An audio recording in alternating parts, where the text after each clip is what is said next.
Hi everyone, it's Bren here. Welcome to this week's garden update.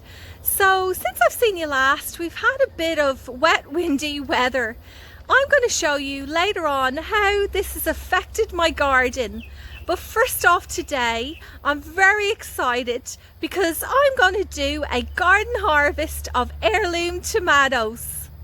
Let's start off today celebrating summer by filling up this tray full of tomatoes. Somewhere along the line with this particular plant, I must have got my labels mixed up, as I told you before. These were meant to be Black Russian and they do not look anything like it. Anyway, they're tomatoes nonetheless. Let's go and pick a load of these off. Usually I would use my secateurs to remove these trusses, but I'm going to be a bit rough and ready with this one because the plant is pretty much finished now. I'm just waiting for a few more of them to ripen up. These fruit protector bags appear to have done the job because the tomatoes inside seem to have no blemishes on them. And I did notice that I must have missed this one somewhere along the line. And you can see out in the elements, it was prone to attack by some kind of garden pest.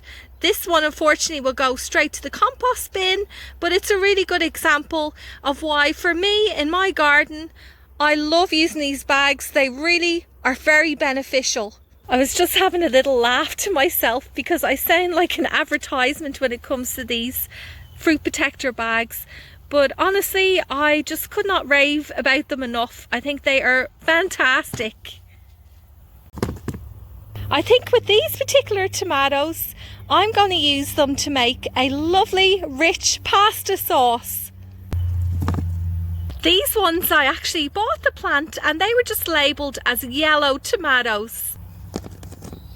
Tomato plants are known for being quite susceptible to disease. One of them being blossom end rot, which I believe this tomato may have. The reason why I'm not completely convinced of my own diagnosis is that with blossom end rot, it usually occurs at the base of the tomato, not on its side.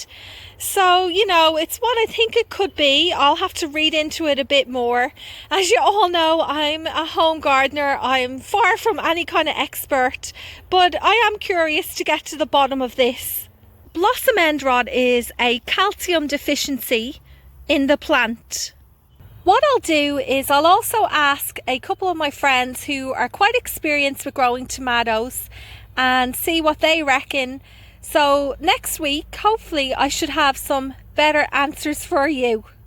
There's about 3 of these Berkeley pink tie-dyes to harvest. Do you remember this was the tomato variety that I showed you last week and we sliced one open to take a look inside? These aren't quite ready yet, but we'll take a quick look at them. This variety is called Vintage Wine Red, and can you see what mistake I made? I have to be careful next year with the size of bags I use because this tomato variety can get quite large and I've used a small bag to cover 4 of them.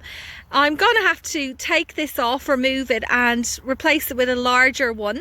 Otherwise, I don't know what's going to happen to these. They're going to get squished together and I can already feel that it's getting quite tight in here.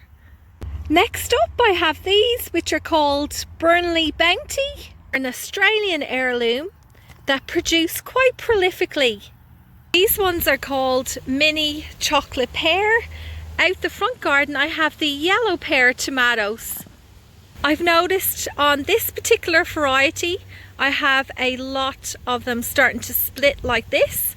To be honest with you, I'm kind of surprised that not more of my tomatoes have been doing this, because we have been having day after day downpours of rain, which with a large influx of water into tomato plants can cause this to happen. I'm going to pick off this Brandywine Red. This one appears to have the same kind of markings as the yellow tomato. But it's still perfectly edible. All I'll do is I'll cut off this section. once I get it out of this bag. Look what I've done, it's even starting to stretch there. The bag is way too small for this. I just don't want to lose it. I don't want to have to cut it open because you can reuse these. So I'm going to just put the camera down for a minute and see if I can kind of wriggle it out. Okay, it looks like I've got it. There we go. One of my bigger tomato varieties. Just ignore that bit, I'll use my thumb to cover it. Actually, let's just turn it over. Out of sight, out of mind. I've got a bag full of these black Romas. Some of them haven't ripened, but I'm actually going to just pick off this entire truss and leave these on a windowsill, the greener ones, and they will ripen up in a couple of days. And finally, the last tomatoes in this area, which are ready to pick today, are these little currant tomatoes. The girls will come over. Here, you can have one of these. There you go. You're gonna eat that up. These are little balls of sweetness, I think. The only thing with the smaller varieties is that they can be quite time consuming to pick.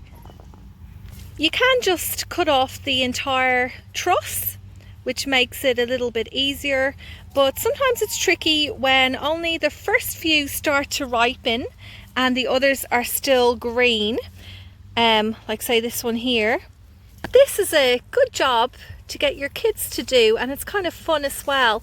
The only thing is you're not guaranteed that you'll have many to bring into the kitchen. Quite a lot of them will be eaten before then. We're now under one of our apple trees where I have this big patch of self-seeded tomato plants that always come back year after year. I just like to pick these as I'm walking around, but for today I'll pick a few to put in this basket. You can see they're one of the smaller varieties I'm growing, and again they're very sweet. They always remind me of my youngest son, because when he was out here in the garden, since a little baby, he would just munch on big bowlfuls of these. He absolutely loved them. I'm out the front garden now where I have about 7 more varieties. I'm going to quickly pick a bunch of them. There's the yellow pear, black cherry, ice,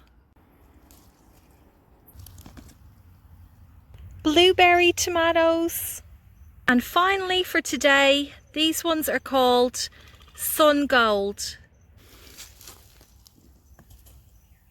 I think that's about all the tomatoes I can fit into this tray. Let's leave these here for the moment and we'll head around to the back garden to take a look around. Because of all the rain and wind which we have received over this last week or so, there has been a lot of plants toppling over on me. Still roots in the ground, but the wind has just tipped them over the edge, like this one here, which is the amaranth hot biscuit. It's still very healthy. All I need to do now is grab myself a few stakes and a hammer, go around the garden and tie all of these plants up. But of course, with all of the rain comes a lovely abundance of growth. And there are a few plants which a few months ago I sowed seeds, waited patiently, and now they are finally flowering. This is the Celosia Kramer's Rose. How much does it remind you of the Great Barrier Reef, like a piece of coral? I'm over near the entryway to the raised garden bed area, and today I spotted something very exciting over in this section. I've taken a few steps through the sea of chocolate mint and lemon balm to show you that the globe artichoke has got a few heads forming on the plant. Most people grow this edible for this part, the flower head, which they harvest and they eat the centre piece of it. However, I prefer to leave it on the plant because I love these flowers. I think they're really striking in the garden, a real standout, and the bees go crazy for them. Maybe eventually I will dedicate a larger area to globe artichokes, where I will allow myself to harvest some of them to eat while I leave a portion of them to flower. Okay, next stop we're going to head into this section. I did say to you that I would show you all the flowers on that mini okra ornamental plant. It's just down here. There we go. Oh look, it's kind of closed at the moment. It's like this salmony pink flower. Let me see if I can try to prise it open a bit. Oh, I think I've missed the mark again this week. I'll put a note up on the fridge to remind myself that if it does flower during the week, to take a bit of footage of it to show you. I haven't showed you inside this worm farm for quite some while, and I'm pleased to let you know that the population has really increased substantially. The worms are loving this rock melon. You can see they're starting to bury themselves just to get away from me. But you know what else is in here? I've got a lot of slugs. I find I have to hand pick these out every few days. They manage to make their way into this box. If I was to leave these slugs inside the worm farm, they would eat up quite a large portion of the food scraps that I put in here. This would mean that the worms would have a lot less food to eat. Therefore, I wouldn't be harvesting as much vermicast or worm poop. I was a little bit lazy the last time I fed the worms because I didn't chop up the food scraps. So you can see here there's lots of bananas and lettuce in here. It is always good if you can chop it up because it creates more of a surface area for your worms to be able to break it down and recycle it much faster. Speaking about the slugs, because we have had so much rain, there has been a massive explosion of these slimy little creatures along with their friends, the snails. And one of the results being a lot of my seedlings have been defoliated. You can see there on this one, there's still some slime left on the top of this poor little sunflower. I'm now back over with these tomatoes. I'm going to bring them inside and try and get a bit creative in the kitchen. Thank you so much for watching, everyone. I'll see you again next Friday.